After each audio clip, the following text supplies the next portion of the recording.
اعوذ باللہ من الشیطان الرجیم، بسم اللہ الرحمن الرحیم۔ جی ہم نے آیت نمبر 90 تک کیا تھا، اور آپ کو پتہ ہے کہ پیچھے کیا سٹوری چل رہی تھی جو اللہ تعالیٰ نے ہم کو بتائی کہ نبی کی بات نہیں مان رہے تھے، اور جو قرآن اللہ نے بھیجا تھا اس کو نہیں مان رہے تھے، وعدے پورے نہیں کر رہے تھے۔ تو یہ کون لوگ تھے؟ ظاہر ہے جو اپنے آپ کو فرمانبردار بھی کہتے تھے، اللہ کی باتوں کو ماننے والا بھی کہتے تھے، ایمان والا بھی کہتے تھے۔ اللہ تعالیٰ نے ان کو بتایا کہ جب عیسیٰ کو کتاب دی اور اس کے بعد بھی ہم رسول بھیجتے ہیں، لیکن تم نے نبیوں سے لڑائی جھگڑے کیے، مانا نہیں، ان کو قتل کیا، اور اپنے آپ کو بڑا پاس باز کہا کہ ہم تو غلافوں میں، ہمارے دل تو بند ہیں، اور ہمارے پاس تو یعنی ہم تو بہت نیک ہیں، ہمارے پاس تو بہت علم ہے، جو ہمارے یہاں بھی عام لوگ بولتے ہیں، میں اور آپ بھی بولتے ہوں گے۔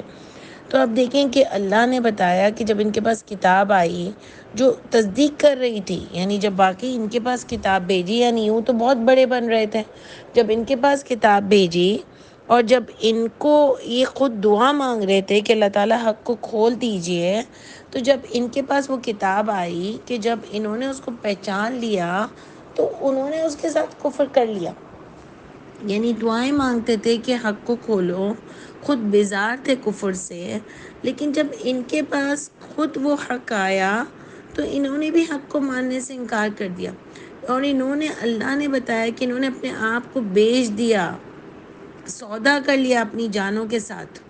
اس کتاب کا، یعنی آخرت کے بدلے۔ وہی جو بات تھی نا کہ آخرت کے بدلے سودا کر لیا، وہی جو پیچھے اللہ تعالیٰ نے بات کی تھی کہ الذین اشتروا الحیات الدنیا بالآخرہ، تو وہی ایگزیکٹلی دوسرے لفظوں میں بات ہے کہ سمجھترو بھی انفسہم، ایگزیکٹلی وہی بات ہے کہ جو بھی اللہ کی کتاب کے آگے، اللہ کے حکم کے آگے کسی اور انسان کی بات کو یا گڑی ہوئی باتوں کو یا اپنی خواہشات کو آگے رکھے، سمجھو اس نے اپنے آپ کو بیچ دیا، ٹھیک ہے نا، دنیا کی زندگی پسند کر لی آخرت کے بدلے۔ تو وہی بات ہے کہ اس نے اپنے آپ کو بیچ دیا، یعنی عذاب کو پسند کر لیا اپنے لیے، دنیا کی موج مستی کے پسند کیا، آخرت میں عذاب کو اپنے لیے پسند کر لیا، ٹھیک ہے نا۔ تو یہ بہت غور طلب آیتیں ہیں، اور ہم نے آپ سے کہا تھا کہ جب بھی اللہ کا کفر کرتے ہیں، اللہ کی لعنت میں آ جاتے ہیں، اللہ کی رحمت سے دور ہو جاتے ہیں، اور اللہ نے پھر فرمایا کہ انہوں نے کفر کیا اسے جو نازل کیا اللہ تعالیٰ نے ضد کی وجہ سے، یہ کہ یہ اس پر کیوں نازل ہوا ہے، یعنی یہ اس نے ہم کو کیوں بتایا، یہ ہم سے آج بڑا بن گیا ہے۔ تو یہ بھی لوگوں کے اندر ضد آ جاتی ہے کہ آج جب ان کے پاس وہی کتاب سے حق آ جائے کہ دیکھیں قرآن تو یہ بات بتا رہا ہے، آپ ہم کو یہ بات بتا رہے ہیں، دوسری کتابوں سے اس کی تفصیل بتا رہے ہیں، جھوٹی گڑی ہوئی کہانیاں بتا رہے ہیں، تو قرآن تو یہ بتا رہا ہے، تو ان کو ایسا ہوتا ہے کہ یہ کون ہے مجھے بتانے والا۔ آپ دیکھ لو سب کے ساتھ یہ ہوا، پہلے اسرار احمد صاحب جب ترجمہ پڑھانے آنے لگے تو لوگوں نے کہا یہ کون آ گئے، ترجمے پڑھتے ہی نہیں تھے، یہ کون ان کے لڑکے جگہ جگہ ٹینٹ بینٹ کے سکھانے آ گئے، بہت سالوں پہلے کی میں بات کر رہی ہوں، جب انہوں نے اس پر بہت کام کیا، کیونکہ یہ ایسے ہی بیٹھ کر سب کو ترجمے پڑھاتے تھے، تو لوگوں نے ان کے اوپر بہت نام لیے کہ یہ تو یوں ہیں یوں ہیں۔ آپ دیکھو آج وہ لوگوں کے ساتھ مل بیٹھ رہے ہیں تو سب ٹھیک ہے۔ اس کے بعد آپ دیکھو کہ فرحت ہاشمی آئیں، ان کے اوپر آپ کو پتہ ہوگا کتنے الزام لگے، بلکہ بک چھاپ دی ان کے خلاف کہ یہ عورت کی آواز ہونی نہیں چاہیے، یہ نہیں ہونا چاہیے، یہودی ایجنٹ ہے، یہ ہیں فلاں ہے، اور پھر جب سب مل کے، آج سب مل کے ہیں، تو جب اس کے بعد کوئی اور آ جاتا ہے کہ جو سے کہتا ہے کہ صرف قرآن کو مانو، تو سب مل کے اس کے پیچھے پڑ جاتے ہیں۔ یعنی کس نے آپ کو بتایا کہ آپ لوگوں کو بولو، یعنی اس وقت میرے ہسبینڈ کو لوگ بک دے کے جاتے تھے کہ تمہاری بیوی الوداع میں جاتی ہے نا، حالانکہ میرا الوداع سے کوئی تعلق نہیں تھا، لیکن الوداع میں جاتی ہے نا تو ان کو یہ بک دینا کہ دیکھو الوداع کتنی بری ہے۔ تو میں نے کہا یہ کون ہوتے ہیں کسی بھی کو بولنے والے کہ برا کون ہے؟ آرگومنٹ یہ کرو کہ پورا کا پورا کوئی برادری خراب نہیں ہو جاتی، آرگومنٹ یہ ہے کہ آپ نے یہ بات کہی تو دیکھیں قرآن سے تو یہ بات ملتی ہے، تو آپ نے کیسے یہ بات کہی، یہ آرگومنٹ ہونی چاہیے قرآن میں کہ ہم مل کے اس پہ ڈسکشن کرتے ہیں۔ لیکن یہ کیا کہ یہ دوزکی ہے وہ دوزکی ہے، ان کو یہ لگتا ہے یہ ہم سے بڑی کون آ گئی، نہیں، لوگ ان کو سننے کیوں چلے گئے، لوگ اسرار احمد کو سننے کیوں چلے گئے، جن کا بھی جس زمانے میں ہدہ ہوتا ہے نا وہ دوسرے کو گندا کہتا ہے۔ آج اسرار احمد کے پاس میں گئی تھی کچھ سالوں پہلے، اسرار احمد تو بیچارے ہیں نہیں، اور دوسرے جو بھی ان کے اسٹوڈنٹس کرتے ہیں، میں کچھ سالوں پہلے گئی تو انہوں نے نام لے لے کے کسی کو گندا کیا. تو یہ سب کا یہ وتیرہ رہا ہے، اور میں اور آپ بھی ایسا نہ کریں. اللہ تعالیٰ مجھے بھی اس چیز سے بچائے. سب اچھے ہوتے ہیں لیکن آپ کسی کو گندا نہیں کرو. بات سے نکلتی ہے، آپ ڈسکشن کرو. کہہ دیتے ہیں نا کہ پنجابی ایسے ہوتے ہیں، میمن ایسے ہوتے ہیں، ہندوستانی ایسے ہوتے ہیں. ایسا مجھے بہت برا لگتا ہے کہ آپ پوری برادری کو کیوں غلط کہتے ہو. آپ اس میں اچھے لوگ بھی ہوتے ہیں، برے لوگ بھی ہوتے ہیں. کسی کے اندر یہ عادت ہوتی ہے، کسی کے اندر یہ عادت نہیں ہوتی ہے. تو سب کو ایز اے کمپلیٹ برا نہیں بنا دو نا. ایک پرسن ٹو پرسن کی کیا چیز آپ کو بری لگ رہی ہے، آپ اس کے سامنے بولو. آپ پیچھے سے بات نہ کرو. ایک پورے کا مذاق اڑانا، پورے کو گندا بولنا، یہ بہت بری عادت ہے ہماری. اور خاص کر کے دین میں تو آرگیومنٹ سے ہوتا ہے، اللہ کی کتاب سے ہوتا ہے کہ دیکھیں میں تو یہ بات یہاں سے بتا رہی ہوں، آپ کو کیوں بری لگ رہی ہے آپ مجھے بتائیں. ہو سکتا ہے مجھے آپ کی بات سمجھ آئے، اگر نہیں تو پھر میں اپنی بات پر قائم رہنے کا حق رکھتی ہوں نا، کہ اگر مجھے یہ صحیح لگ رہا ہے تو. آپ مجھے جہنمی کیسے بول سکتے ہو اور میں کسی کو جہنمی کیسے بول سکتی ہوں؟ تو یہ تو ہو ہی نہیں سکتا نا. ہم تو بات کریں گے ان لوگوں کی، اور میں بھی شاید اس میں شامل ہوں، کہ اللہ کی باتوں کو اگر ہم نہیں مانتے، اللہ نے جو قرآن میں ہم کو آرڈرز دیے ہیں، تو یا تو میں اپنی نفسانی خواہشات کی وجہ سے نہیں مانتی، یا میں سمجھتی ہوں کہ میں کسی بڑے کے پیچھے چلوں تو میں اس لیے نہیں مانتی، یا جو بھی چیزیں ہیں. تو اللہ کہہ رہے ہیں کہ وہ میرے فضل سے دور ہو جائے گا. اور ان کو یہ لگا کہ یہ کون ہوتے ہیں ہم کو بتانے والے. اللہ کو نے جس کو حق کی سمجھ دے دی، اگر آپ کو وہ بات حق لگ رہی ہے تو آپ صرف اس وجہ سے نہیں مانو کہ یہ کون ہوتا ہے مجھے بتانے والا. تو یہ کتنی بری بات ہے. آپ نے کتنا بڑا تکبر کیا. آپ نے اپنی ذات کو ترجیح دی کہ اگر یہ حق مجھ پر کھلتا تو میں سب کو بتاتا، لیکن اس پر کھلا ہے اور یہ مجھ سے چھوٹا بنتا ہے تو میں اس کی بات کیسے مانوں. یہ بہت بری بات ہے، اور اللہ کو ایسا تکبر بہت برا لگتا ہے، کیونکہ آپ نے اللہ کی ذات سے بڑی اپنے آپ کو سمجھ لیا. اللہ نے کسی کو بڑا نہیں بنایا، اللہ نے سب کو برابر بنایا ہے. اور اللہ تعالیٰ نے سب کو اس قرآن کا علم کے لیے بلایا ہے. اللہ نے کہا جو اس سے ہدایت لینا چاہے میں اس کو ہدایت دیتا ہوں. اور بہت آسان کتاب ہے، سب کے سمجھنے کے لیے بہت آسان کتاب ہے. سب واضح لکھا ہوا ہے اس میں، بس ٹائم لگاؤ. یہ نہیں ہے کہ کوئی بڑا بن کے بیٹھا ہے آج تو بہت بڑا ہے. لیکن ٹیچرز کی تو ہر زمانے میں عزت ہوتی ہے، لیکن ایسا نہیں ہے کہ ٹیچرز بھی اگر کوئی غلط بات بولیں تو ہم فوراً سے مان لیں. ایسا نہیں ہو سکتا، ٹھیک ہے نا. تو آپ دیکھو کہ بات کیا آئی، ساری یہ بات چل رہی تھی. وَإِذَا قِيلَ، اور جب کہا جاتا ہے، لہم ان کے لیے، آمنو ایمان لے آؤ، بما انزل اللہ اس سے جو نازل کیا اللہ نے، ٹھیک ہے. تو وہ کہتے ہیں، قالو کہا انہوں نے، نؤمن بما انزل ہم ایمان لاتے ہیں اس سے جو نازل کیا ہماری طرف، یعنی ہم تمہاری کتاب کا ایمان نہیں لاتے. یہ وہی بات چل رہی ہے کہ نبی کریم صلی اللہ علیہ وسلم جب ان کے پاس کتاب لے کر آئے، پیچھے سے یہ بات چل رہی ہے. تو انہوں نے کہا ہم تو یہ پہلے ہی لوگ کہتے تھے کہ اللہ تعالیٰ ہم پر حق کھول دیجئے، پھر انہوں نے نہیں مانا. اور جب ان سے کہا کہ جو نازل کیا اللہ نے اس کو مانو، تو انہوں نے کہا ہم تو ایمان لائیں گے اس پر جو نازل کیا ہم پر. حالانکہ اللہ یہ بتا رہے ہیں کہ میں نے ان پر یہ بات کھول دی تھی. یعنی یہ چاہتے تھے نا، تو اللہ نے بات کھول دی. اس کا کیا مطلب ہوا کہ ان کو بھی سمجھ آ گئی تھی کہ جو نبی لے کر آیا ہے یہ حق ہے، لیکن یہ اپنی ضد اور عناد اور تکبر کی وجہ سے وہ باتیں نہیں مان رہے تھے. اور انہوں نے کہا ہم تو اپنی کتاب کو مانیں گے بس. تو اللہ نے فرمایا ان سے اپنی کتاب کو مانیں گے تو ٹھیک ہے، اپنی کتاب کو بھی مانیں، کیونکہ وہ تو تصدیق کر رہی تھی نا جو نبی لائے تھے. لیکن اللہ کو کیا چیز ان کی بری لگی تھی؟ وَيَكْفُرُونَ بِمَا وَرَاءَ اور ہم کفر کرتے ہیں اس سے جو اس کے علاوہ ہے. ہم سب کا کفر کرتے ہیں. تو یہ بات اللہ کو ان کی بری لگی، کیونکہ ان کی کتاب اور جو نبی کتاب لائے تھے وہ تو تصدیق کرتی تھی، وہ تو اللہ کی طرف سے ہی کتاب تھی نا. تو دونوں کتابوں میں اللہ کی باتیں لکھی تھی. تو ہم بھی تو توریت، زبور، انجیل کو بھی مانتے ہیں اور قرآن مجید کو بھی مانتے ہیں. تو ان کو بھی ماننے میں کیا تھا، وہ بھی مانتے. لیکن ایکچولی گڑبڑ تھی. انہوں نے اپنا خود ساختہ دین بنا لیا تھا، جیسے کہ آج ہم نے بنایا ہوا ہے. اس بات کو غور سے سمجھیے جیسے آج ہم نے بنایا ہے نا کہ اچھا قرآن میں تو یہ لکھا ہوا ہے، لیکن یہ حنفی یہ کہتے ہیں، شافعی نے اس کا یوں نکالا ہے، حنبلی نے یوں نکالا ہے، اہل حدیث کچھ اور بات کہتے ہیں، تو سب نے اپنی اپنی دکان سجا دی ہے۔ اور اللہ نے پیچھے آپ کو بتا دیا کہ یہ اپنے ہاتھوں سے کتاب لکھتے تھے، یہ اللہ پر وہ باتیں کرتے تھے جن کی ان کے پاس کوئی دلیل بھی نہیں تھی۔ اور اس آیت میں اللہ تعالیٰ نے آیت نمبر 79 میں 3 بار ہلاکت کا ورڈ یوز کیا، فویل فویل فویل، یعنی ہلاکت ہے ان کے لیے، ہلاکت ہے ان کے لیے، ہلاکت ہے ان کے لیے۔ کیوں؟ کیونکہ یہ اپنے ہاتھوں سے کتاب لکھتے تھے اور اللہ لوگوں کو کہتے تھے یہ اللہ کی طرف سے ہے، حالانکہ اللہ کی طرف سے نہیں ہوتا تھا، جھوٹی باتیں کرتے تھے۔ اور اللہ نے کہا کہ وہ بیچتے تھے چند قیمت پر، یعنی اپنی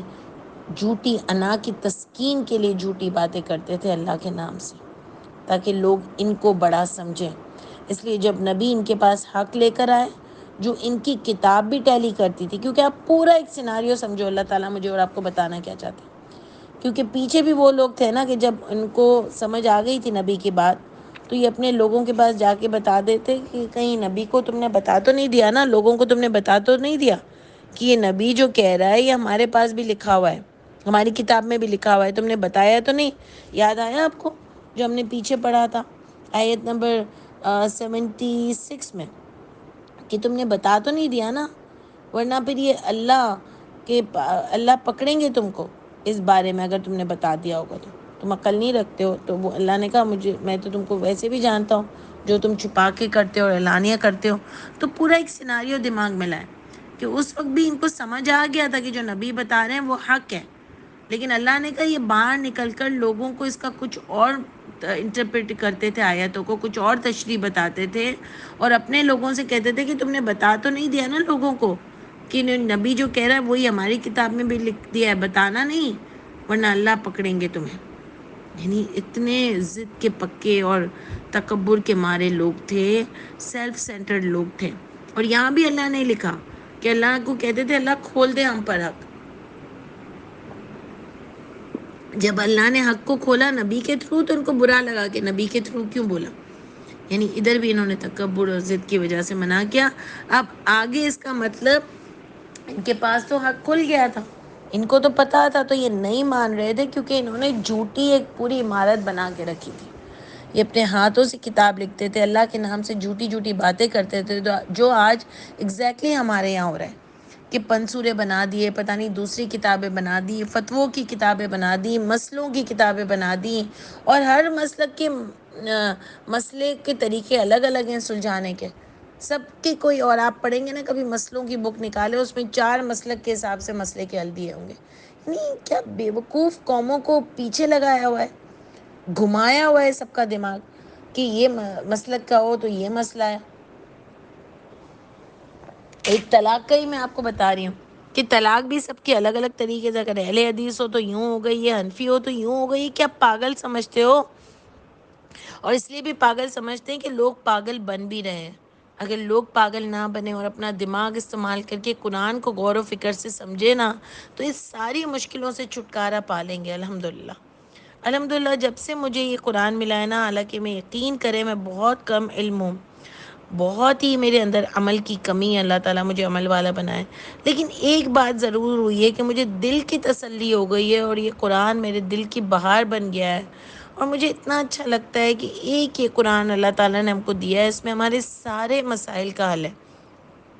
اگر میں واقعی اس پر چلوں نا، جو کہ میرا ضعف کی کمی ہے کہ میں نہیں چلتی، اور ابھی تک میں اتنی گناہ کر لیتی ہوں، اللہ تعالیٰ مجھے معاف کر دیں۔ اللہ تعالیٰ نے مجھ پر اتنا بڑا احسان کیا ہے، میں اس قابل بھی نہیں تھی کہ اللہ تعالیٰ نے مجھے اس کتاب سے جوڑ دیا، اور اس کے علاوہ کوئی چیز مجھے حق نہیں لگتی۔ تو آپ دیکھو کہ مجھے ایسا لگتا ہے کہ میرے نبی مجھے یہ دے کر گئے ہیں، اور میرے نبی کی توقع بھی مجھ سے یہی تھی کہ اللہ کی کتاب کو لے کر چلو، کیونکہ وہ خود چلتا پھرتا قرآن تھے۔ تو آپ دیکھیں کہ اللہ نے یہ بات بتائی ہم کو کہ وہ اس لیے نہیں مانتے تھے، انہوں نے جھوٹ گھڑ لیا تھا دین کو، انہوں نے کہا ہم کسی چیز کو نہیں مانیں گے، بس جو ہمارے پاس ہے اسی کو مانیں گے، وہ الحق۔ حالانکہ اللہ بتا رہے ہیں حالانکہ وہ حق تھا جس کو یہ ٹھکرا رہے تھے، اور یہ خود بھی جانتے تھے، مصدقا لما معہم، دیکھیں اللہ تعالیٰ پوری لائن بتاتے ہیں بار بار، پہلے بھی آیا مصدقا لما معہم، اس سے پہلے بھی جب وہ نبی کتاب لے کر آئے تو اس میں بھی آ رہا ہے مصدقا لما معہم، یعنی اللہ کہہ رہے ہیں ٹیلی کرو، تمہاری کتاب میں وہ باتیں لکھی ہوئی ہیں، یہاں بھی اللہ کہہ رہے ہیں کہ وہ حق تھا، تصدیق کرتا تھا جو ان کے پاس ہے، یعنی نبی جس کی بات یہ نہیں مان رہے ہیں وہ تو تصدیق کر رہا تھا جو ان کے پاس کتاب ہے، لیکن انہوں نے ضد کی وجہ سے نہیں مانا اور اس میں کتنے ایڈیشن کر کے دین کو کچھ اور ہی بنا دیا، کہ اللہ نبی سے کہہ رہے ہیں آپ ان سے کہیے قل، آپ پورا سیناریو سمجھو، ایک دماغ میں آپ پورا نقشہ لاؤ کہ اس زمانے میں ہو کیا رہا ہوگا جب نبی کریم صلی اللہ علیہ وسلم قرآن لے کر آئے تھے، تو کس طریقے سے ان کو تنگ کر رہے تھے لوگ اور کیا کیا چیزیں ان کو فیس کرنی پڑ رہی تھیں، تو آپ دیکھیں کہ نبی صلی اللہ کہہ رہے ہیں آپ ان سے کہہ دیجئے فلیما، اگر تم اتنے ایمان والے ہو، اتنے ہی تم دیندار ہو، تو تم قتل کیوں کرتے ہو، تو تقتلون، یا تم جھگڑے کیوں کرتے ہو انبیاء اللہ کے نبی سے، یہ اللہ نے پہلے بھی بات بتائی نا کہ تم تو اپنے آپ کو اتنا بڑا سمجھتے ہو، تم نے تو موسیٰ کو بھی کتاب دی تھی، اس کے بعد بھی نبی بھیجے، تمہارے تو بہت کم لوگ ایمان لائے، آج بھی اگر تم اتنے ہی پاک باز ہو اور تمہارے پاس اتنا ہی حق ہے تو تم نبیوں سے جھگڑے کیوں ڈالتے ہو، قتال کیوں کرتے ہو ان سے، اس سے قبل بھی پہلے بھی کیوں کرتے تھے، ان کنتم مؤمنین، اگر تم ایمان والے ہو، واقعی ایمان چاہتے ہو اور واقعی ایمان والے ہو، تو نبیوں سے خواہ خواہی کے جھگڑے کیوں ڈالتے ہو، کیوں بحث مباحث ان سے کرتے ہو اور حق کو مان کیوں نہیں لیتے ہو، اگر اتنے ہی سچے ہو تو اپنے آپ کو اتنا ہی پاک باز سمجھتے ہو تو کیوں نہیں مان لیتے، اسی لیے ان کے کریکٹر کو جانتے ہوئے اللہ تعالیٰ نے ان کو نہیں چنا، نبی کریم صلی اللہ علیہ وسلم کی ذات کو چنا اس دین کو پہنچانے کے لیے، کیونکہ وہ سنسیئر تھے، وہ اللہ سے دعا بھی کرتے تھے کہ اللہ تعالیٰ میرے لیے حق کھول دیجئے، آپ نے پڑھا ہے نا قرآن میں آگے آئے گا، اور جب ان کی دعا قبول ہوئی اور ان پر حق آیا تو ان کے اندر کوئی ضد اور تکبر نہیں تھا، انہوں نے منعن اللہ کی بات کو تسلیم کیا، اللہ نے کچھ دیکھ کر ان کو چنا تھا، اتنا زبردست انسان نبی کریم صلی اللہ علیہ وسلم کی ذات، اتنی پاورفل، اتنے بہادر اور اتنے سچے، کوئی ایسا کام ملتا ہے ہر عام آدمی کو نہیں مل سکتا،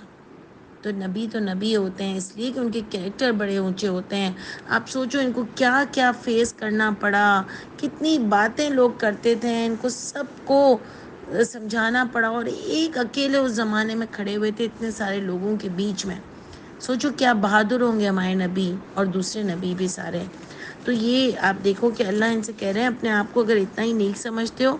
تو ایمان کیوں نہیں لے آئے تھے، پہلے نبیوں سے جھگڑتے کیوں نہیں تھے، جھگڑتے کیوں تھے، اور اللہ کی جب بات آتی تھی تو چپ چاپ مان کیوں نہیں لیتے تھے، یعنی یہ اللہ ان کا کریکٹر بتا رہے ہیں کہ جھوٹے لوگ تھے، منافق لوگ تھے، منہ سے بولتے تھے حق آ جائے حق آ جائے، اور جب حق آتا تھا تو ماننے کو بھی تیار نہیں ہوتے تھے، یعنی ایسی منافقت تھی ان میں، ہم بھی ایسے ہی ہے نا، ہماری کوئی بات قبول نہیں ہوتی ہم کہتے ہیں اللہ تعالیٰ پلیز یہ کر دیں، آئندہ سے تو میں یہ کروں گی، جب بات قبول ہو جاتی ہے تو ہم اپنے ہی چکروں میں پڑے رہتے ہیں، ہم پھر دنیا میں کھو جاتے ہیں، یہ میرے اور آپ کے ساتھ ہوتا ہے، کبھی مشکل آ جاتی ہے، دکھ آ جاتا ہے تو لمبے لمبے سجدے، لمبی لمبی دعائیں، رونے بھی آ رہے ہوتے ہیں، چلے اچھی بات ہے، لیکن وہاں سے جب دکھ ختم ہو جاتا ہے تو کچھ تو میرے اندر تبدیلی نظر آئے، لیکن وہ نہیں آتی ہے، تو یہ بہت غور و فکر کی ضرورت ہے کہ دیکھیں کریکٹر اللہ تعالیٰ ہمارے اوپر کھول رہے ہیں کہ اللہ تعالیٰ کو ایسے کریکٹرز، ایسی پرسنالٹیز پسند نہیں ہے،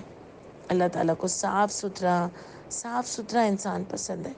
تو میں اور آپ بھی کوشش کریں اپنے آپ کو اندر سے بھی پیور کرتے چلے جائیں، جہاں اپنے اندر منافقت رکھیں اس کو دور کر دیں، اور جیسے ہی حق نظر آئے انشاءاللہ اس کو مان لیں، سبحان ربک رب العزت عما یصفون وسلام علی المرسلین والحمد للہ رب العالمین، السلام علیکم ورحمۃ اللہ وبرکاتہ۔